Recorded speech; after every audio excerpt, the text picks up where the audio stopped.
Olá, sejam bem-vindos a mais um episódio do Curto e Grosso aqui no canal do Casal Brodbeck. Meu nome é Rafael Vitola Brodbeck.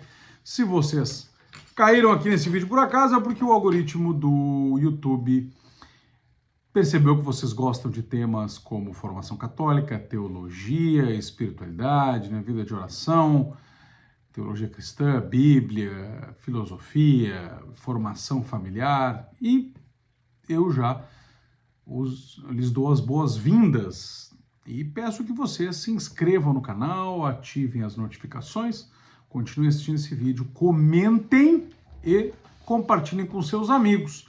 Se vocês já estão inscritos, e eu presumo que se estão inscritos também ativaram as notificações, e se não ativaram, eu solicito que o façam agora para não perder nenhum vídeo. Eu também dou as boas-vindas e agradeço pela confiança no nosso trabalho. O Curto e Grosso é um programa semanal, sempre às quartas-feiras, às 9 da manhã, em que eu respondo da minha maneira peculiar as perguntas que vocês mandam aqui, ou no meu WhatsApp, ou no Instagram, ou em qualquer outra rede social. Eu convido vocês também a estarem conosco em julho, em pleno ano jubilar, pleno jubileu convocado pelo Papa Francisco, na peregrinação à Itália com a família Brodbeck e o Padre Neco, de 18 a 28 de julho. Nós vamos a Roma, Assis, Cássia, Perugia, Lanciano, San Giovanni Rotondo, Monte Cassino, voltamos a Roma, tá incluído passagem aérea, hotel, transporte, ônibus privado, guia, seguro viagem, meia pensão, tudo promovido pela Demaré. Eu e a minha esposa e os nossos filhos, como nós dizemos família, não é somente eu e a minha esposa, nós vamos com os nossos filhos estar com vocês em peregrinação. Também os convido a, aqui na descrição, acessar a comunidade Família Brodbeck para receber mais formação. Aliás, para ter mais informações sobre a peregrinação, sobre a nossa viagem, vocês também vejam aqui na descrição o link. Vamos às perguntas de hoje. Quais são as perguntas de hoje? Jeová ou Javé? Excelente pergunta. Bem, Jeová é uma das transliterações latinizadas, e possíveis do tetragrama sagrado, que é o próprio nome de Deus no Antigo Testamento, quando ele se revelou a Moisés. Moisés pergunta, quando ele vê a sarça ardente, e pergunta quem é, e Deus responde, eu sou aquele que sou. E manda depois que ele vá até os israelitas dizendo, eu sou, mandou fazer tal coisa. Jesus mesmo depois diz que ele, antes de Abraão ser, ele era, antes que Abraão fosse, eu sou. Ele retoma o nome de Deus, mostrando que ele, Jesus, é Deus também. O tetragrama sagrado é composto por 4 consoantes hebraicas, Yod, Rei, Vav e novamente Rei. Ele forma 4 letras, então. Yud, Rei, Vav e Rei. Originalmente o hebraico não tinha vogais na escrita, certo? Existem sons com vogais que os hebreus falam, que os judeus falam. Sempre falaram. Uma língua truncada, é necessário ter vogais. Algumas línguas têm poucas vogais, mas alguma vogal tem que ter. Mas essas vogais não eram registradas, não tinham vogais no alfabeto hebraico, por isso a forma de pronunciar esse tetragrama sagrado que é formado só por consoantes, não tinha registro. E a forma de pronunciar era ensinada oralmente, mas sempre com muito cuidado, porque quase não se pronunciava em virtude do 2º mandamento de não pronunciar o nome de Deus em vão. Por reverência, para não desobedecer esse mandamento. Ainda mais no judaísmo do 2º templo, lá pelo século III e II a.C., certo? Com a reforma religiosa lá feita por Neemias e por Esdras, isso fez com que se perdesse a forma de pronunciar o tetragrama. O nome divino, ao ser evitada então a sua pronúncia, sempre que aparecia na Sagrada Escritura, era substituído por Adonai. Mesmo que ali estivesse escrito, na Bíblia hebraica, o tetragrama sagrado, e nas orações estivesse disposto assim, nos salmos, enfim, quando era para ser lido publicamente, os hebreus substituíam a palavra equivalente ao tetragrama sagrado, não pronunciavam esse tetragrama sagrado e diziam Adonai. Adonai significa Senhor em hebraico. Os estudiosos judeus, né, chamado de massoretas, que nos legaram o chamado texto massorético para a Bíblia do Antigo Testamento em hebraico, né, além da Septuaginta, os massoretas eram estudiosos judeus, eles preservaram determinadas vocalizações e vocalizaram o texto hebraico inserindo pontos vocálicos no texto. Por isso que nós temos a Bíblia massorética, a Bíblia em texto massorético com pontos vocálicos, né? E essa Bíblia com pontos vocálicos, uma hora eu mostro até vocês, eu tenho em algum lugar aqui, eu vou achar. Um minutinho.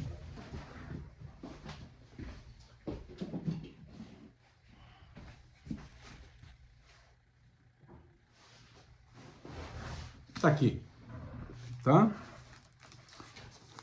Em hebraico.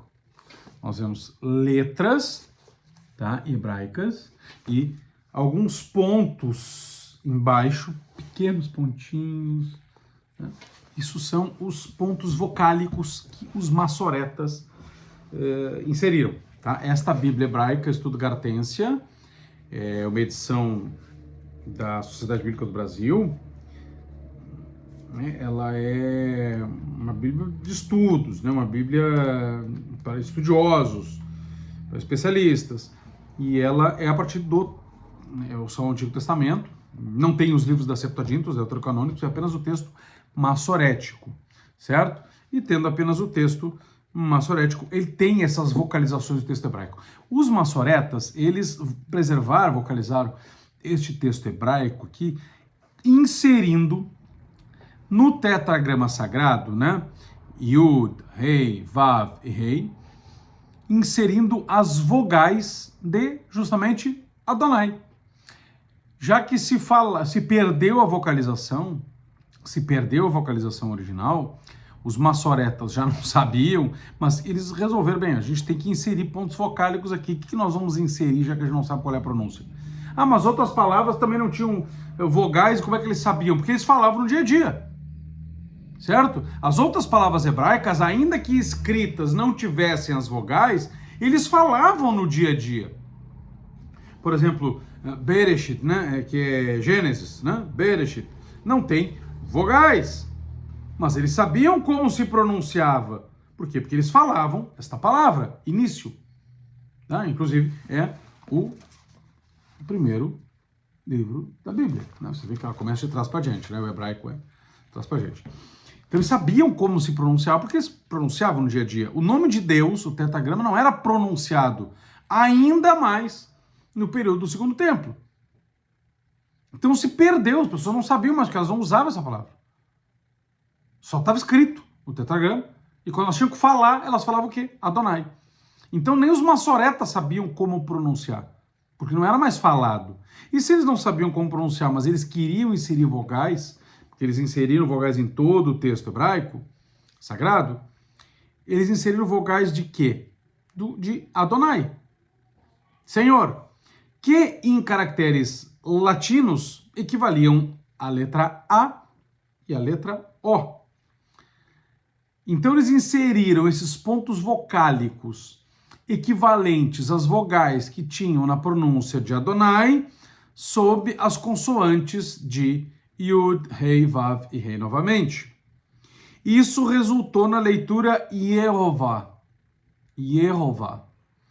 Por volta do século XII, um frade dominicano, e portanto católico, transliterou esta pronúncia Yehová para o latim, e essa transliteração feita por um frade católico, um frade dominicano na Idade Média, não era protestante, século XII, essa transliteração feita por um frade católico dominicano da palavra Yehová, que surgiu a partir da colocação de pontos vocálicos presentes nas vogais da palavra Adonai, que significa Senhor, que substituía a leitura do tetragrama sagrado. Pontos vocálicos colocados no meio do tetragrama sagrado, entre as consoantes, que gerou Yehová. Isso foi transliterado para o latim como Jeová ou Jeová. Essa forma, inclusive, foi adotada em alguns textos teológicos da época e traduções bíblicas católicas, não apenas no latim, como em outras. A maioria estava usando mesmo Adonai e São Jerônimo utilizou Dominus. Né? Domine, dependendo de qual é o caso a ser utilizado, mas era utilizado Senhor. Então, a Bíblia em latim se utilizou geralmente Senhor. Né? Embora nós tenhamos exemplares de Bíblias em latim em que, em vez de Senhor, naquilo onde deveria estar o nome de Deus, como os judeus percebiam ali o tetragrama sagrado, mas ao falar, falavam Adonai, São Jerônimo e outras traduções em latim preservaram esse costume e, em vez de traduzir o tetragrama sagrado, transliterando, né, até porque isso foi antes desse frade dominicano, eles, e também não utilizaram o texto Massoreta para isso, utilizaram o Septuaginta e tal, o São Jerônimo utilizou Senhor, em latim, Dominus. Mas algumas versões latinas, a partir da Vulgata, da Idade Média, em alguns locais começou a aparecer Jeová. E nas línguas vulgares, em algumas também. No entanto, a maioria das traduções, tanto de católicos como inclusive luterana, né, a primeira versão em alemão de Lutero, versões protestantes da época, principalmente Lutero, né, preferiu traduzir o tetragrama sagrado não como Jeová, não como Jeová, mas como Adonai, ou seu equivalente, Senhor. Né? Senhor. E assim nós vamos ver algumas versões em inglês, escrito Lord, né? Algumas versões em espanhol, Senhor, em italiano, Signore, e não Jeová. Mas algumas preservaram Jeová. Nós temos traduções mais antigas com a forma Jeová. Uma das Vulgatas, lá de Sisto V, em 1590, usava ocasionalmente Jeová em latim. O Antigo Testamento da versão de Douay Rheims, que é inglesa, né, americana, os Estados Unidos usam muito, né, inglesa, muito usado pelos católicos americanos. Uma das versões deles incluiu Jeová em algumas das passagens, embora a maioria delas optasse mesmo por Lord, certo? Se não me engano, King James também de 1611, mas é uma versão protestante, usa Lord e usa Jeová também, né? Jeová. Mas uma versão do Douay Rheims, que é católica, usa Jeová também em alguns aspectos. A Bíblia do Cornélio, a Lápide, né, mencionava Jeová ao discutir o nome divino. Isso nós estamos falando do século XVII. A Bíblia do Padre Antônio de Figueiredo, do século XVIII, uma das primeiras versões católicas em português, nós temos inclusive uma versão única, temos em 3 volumes, temos em 18 volumes também, temos em várias apresentações, com vários comentários. Ela utilizava Jeová em português em algumas passagens do Antigo Testamento, portanto uma Bíblia católica. Mas apesar do nome Jeová, a forma Javé passou a ter mais aceitação entre os acadêmicos. E atualmente ela é preferida, a forma Javé ou Yahvé, como a vocalização mais provável do tetragrama e não Jeová ou Jeová. Mas tanto Javé e Yahvé quanto Jeová e Jeová são formas que tentam expressar um nome sagrado revelado lá a Moisés. Javé é preferido pelos estudiosos modernos, adotado em muitas Bíblias católicas, enquanto Jeová é ainda encontrado em algumas traduções protestantes, em alguns hinos protestantes, né? Guide me, O Great Jehovah, é um hino belíssimo, né, que se canta inclusive em grandes cerimônias da Igreja Anglicana. Acho que até na coroação do rei Charles III foi cantado, né? Guide me, O Great Jehovah. Mas foi encontrado em Bíblias católicas também. Então nós não podemos dizer que Jeová é uma forma protestante e Javé é uma forma católica. Não. Estudiosos acadêmicos, tanto católicos quanto protestantes, preferem Javé ou Yahvé. Mas no uso popular, embora os protestantes prefiram hoje ainda Jeová e não seja tão comum entre os católicos de hoje Jeová e sim Javé, O certo é que, na verdade, a maioria dos católicos prefere mesmo Senhor. Mas entre Jeová e Javé, a maioria dos católicos acaba usando Javé e não Jeová. Mas Jeová não é uma invenção protestante, não é uma invenção de Testemunhas de Jeová. Pelo contrário, ele é uma tradução de um frade dominicano católico da Idade Média a partir da vocalização das vogais de Adonai e a sua inserção no texto hebraico pelos estudiosos judeus massoretas. Contudo, para a liturgia, que nós estamos falando do culto, não da leitura, a igreja proíbe que se use tanto Javé quanto Jeová na liturgia.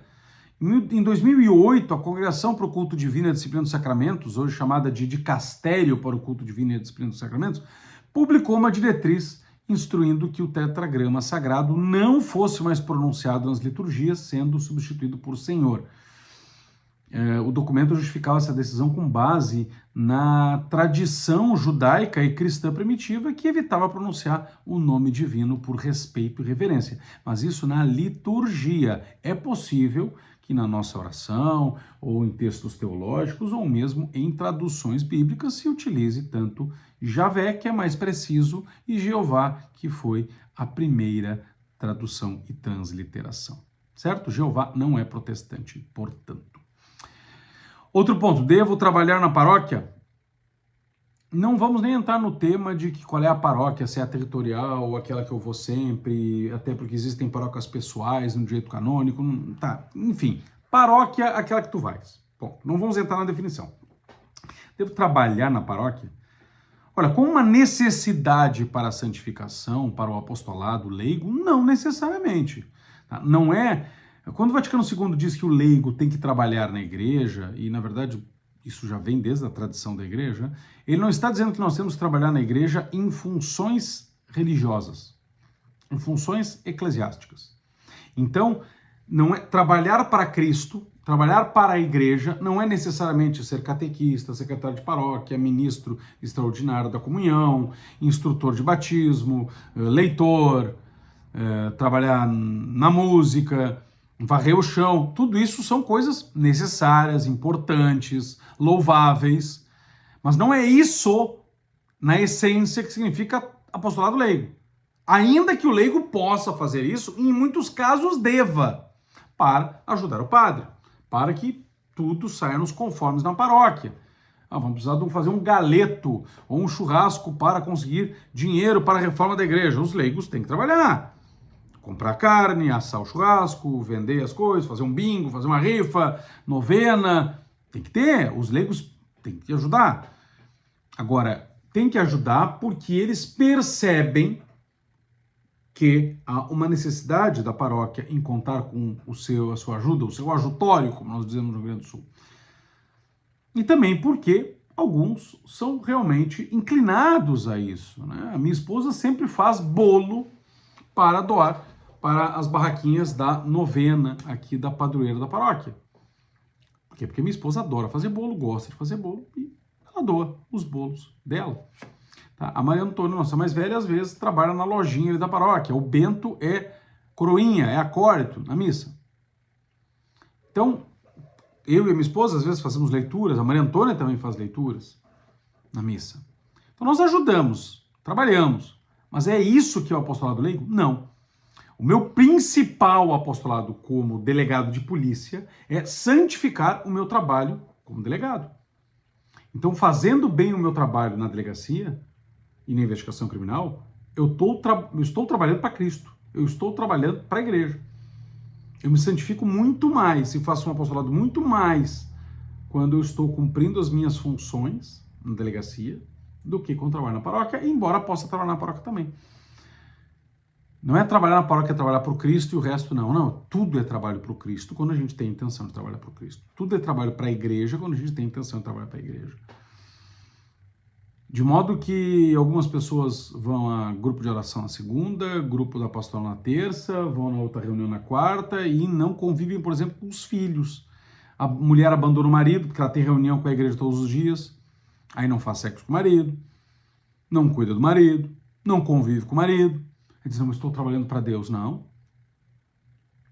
Trabalhar para Deus? esposa que faz isso?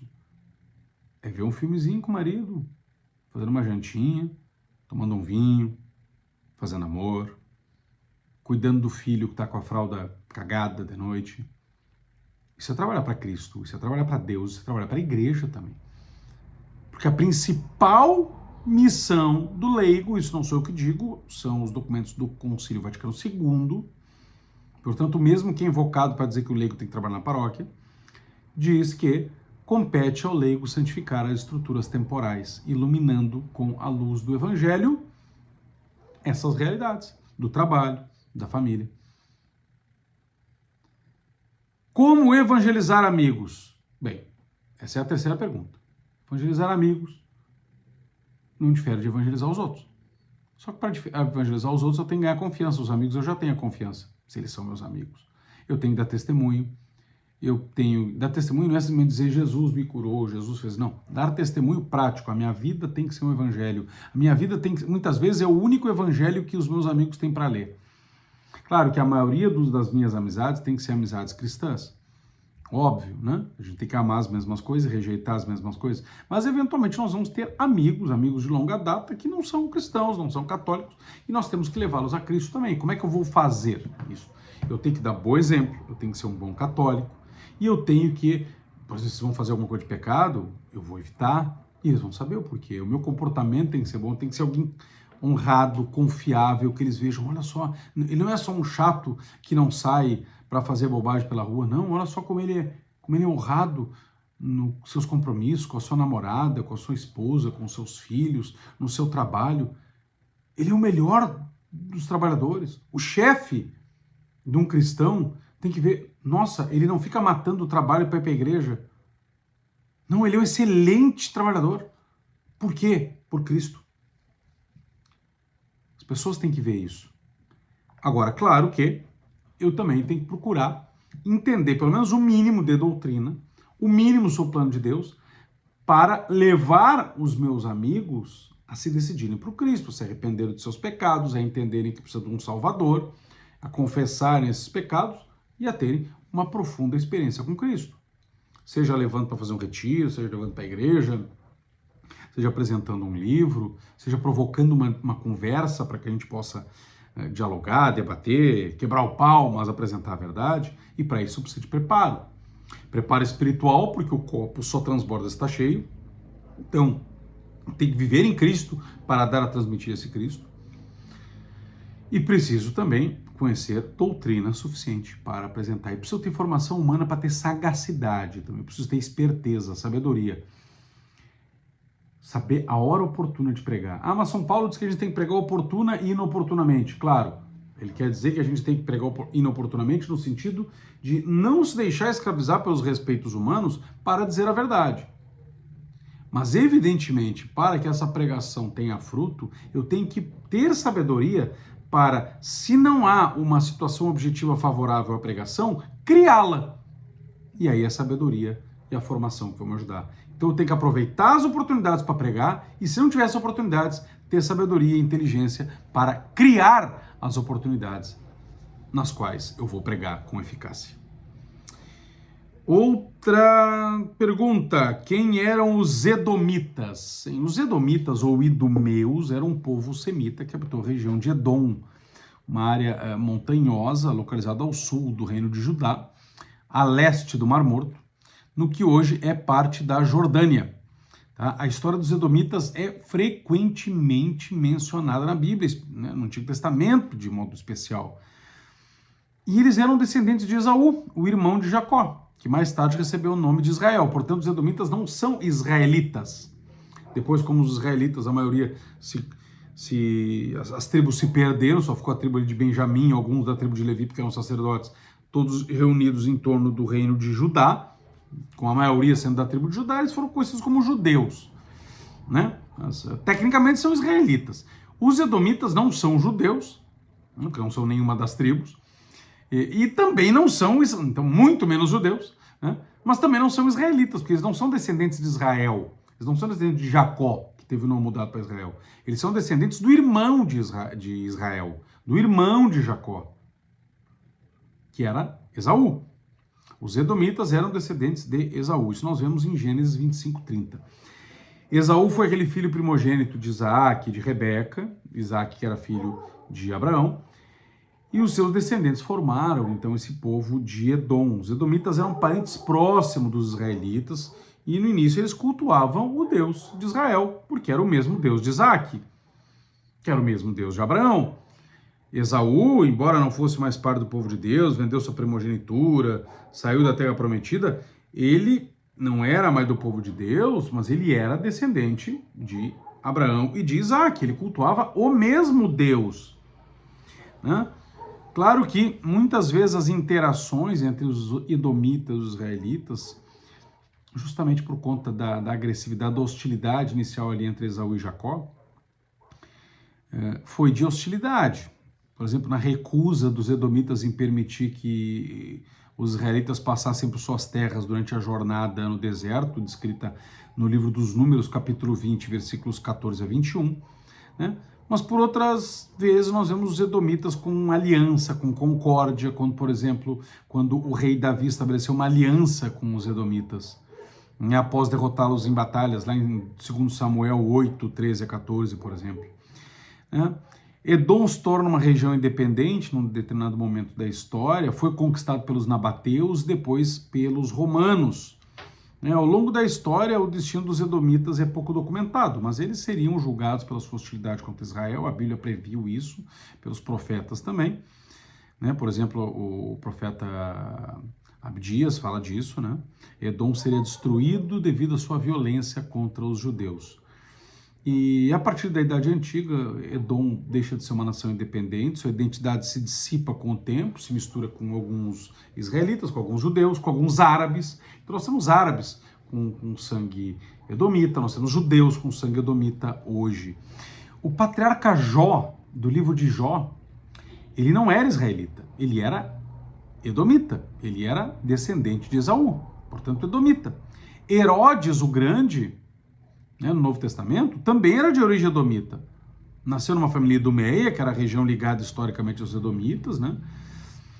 Eles foram forçados, os edomitas, após ser derrotados por Israel, a se submeter à dinastia Asmoneia, no século II a.C., e alguns deles se converteram ao judaísmo. A família de Herodes era uma delas, né? Era parte dessa população edomita convertida ao judaísmo, submeteu aos asmoneus ali depois da guerra, da vitória na guerra dos macabeus, né? E acabaram submetendo aos judeus e adotaram a religião então do irmão do seu antepassado, né? Mas eles não adoravam o Deus único? Sim, no início adoravam e depois largaram. Além disso, a religião praticada por Abraão e Isaac, que é a que Esaú praticou e Jó praticou, ela era primitiva perto dos desenvolvimentos posteriores que ocorreram com Moisés. Como Moisés vem da descendência das tribos, da descendência de Israel, os edomitas, ainda que adorando o Deus verdadeiro, porque aprenderam com Esaú, que aprendeu com Isaac, que aprendeu com Abraão, não tinham aquela revelação, por exemplo, dos 10 mandamentos, dos sacrifícios, tinham sacrifícios patriarcais, mas não o sacrifício no templo, o cordeiro pascal, todo aquele símbolo da Páscoa, da festa dos tabernáculos, tudo aquilo os edomitas não tinham, porque eles tinham o culto a Deus conforme foi passado por Esaú, por Isaac e por Abraão, mas não conforme passado por Moisés, descendente das tribos filhas de Israel, filha de Jacó. Então, são duas linhas. Eles não tinham isso. Mas quando eles se submeteram aos asmoneus, depois da revolta dos macabeus, eles adotaram não apenas a crença no Deus verdadeiro, que alguns tinham abandonado, mas aqueles que mesmo mantiveram a crença no Deus verdadeiro, que era o Deus de Israel, Deus de Isaac, de Abraão, que era o mesmo de Jacó, o mesmo de Esaú, passaram também a adotar os ritos estabelecidos por Deus mediante Moisés e Israel. A família de Herodes era uma delas.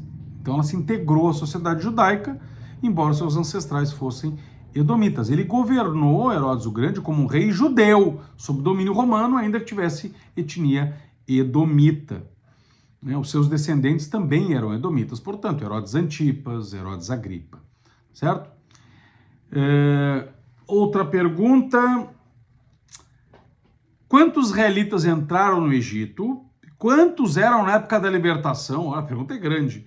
E quanto tempo se passou para entre a entrada e a libertação? Então, quantos israelitas entraram no Egito? Quantos eram na época da libertação?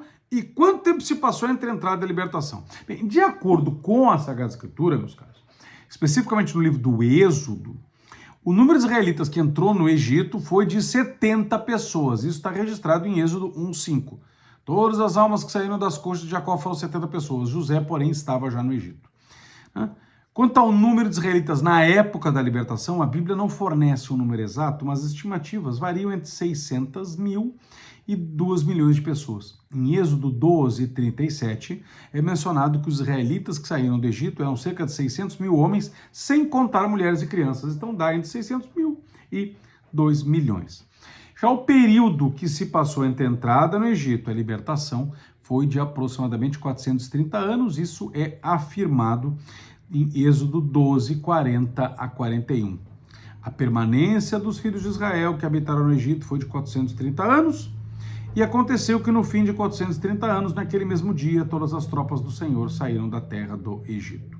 Então, 70 pessoas entraram, entre 600 mil e 2 milhões saíram, e entre a entrada de 70 e a saída de 2 milhões, se passaram 430 anos. Certo, pessoal? Esse foi o curto e grosso de hoje, nem tão curto, mas geralmente grosso. Acho que eu tô ficando um pouco educadinho. Será que é essa gravata? E nem sempre eu tô sendo grosso. Mas, de qualquer maneira, uns acham que a minha secura e objetividade ao responder não é tão querido quanto as pessoas pedem, né? Se eu tivesse dito os judeuzinhos, meus caros, que foram lá para a terra do Egito, sabe, aqueles bonitinhos e tal. Acho que vocês gostariam que eu respondesse isso, né? Ou não. Enfim, meus caros, até o próximo episódio, até o próximo vídeo aqui no canal. Eu já estou pensando em um outro vídeo. Comentem aqui o que vocês acham. Eu estou pensando em iniciar, né? Nós já temos os vídeos simples de segunda-feira, vídeos que a gente comenta sobre formação católica, teologia, doutrina, família, rotina, né? São vídeos de conteúdo geral. Temos na quarta-feira o curto e grosso. Eventualmente temos a formação em áudio. E eu estou pensando em iniciar um novo quadro, mas não com data fixa, não com um dia certo para sair, mas talvez uma vez por mês, uma coisa chamada Academia Teológica, em que eu vou entrar com temas mais complexos de teologia e, eventualmente, chamar pessoas para estar comigo. O que vocês acham? Querem esse novo quadro? Comentem aqui. Academia Teológica. O que vocês acham? De qualquer maneira, para receber mais informação, vocês têm a Escola da Doutrina e a Comunidade Família Broadbeck para assinar, e eu espero vocês também em Roma, peregrinação à Itália, de 18 a 28 de julho, com a família Broadbeck, com a Demarré. Mais informações vocês encontram no link que está aqui na descrição. Bendito seja Deus, nos vemos no próximo vídeo. Até mais, fiquem com Deus.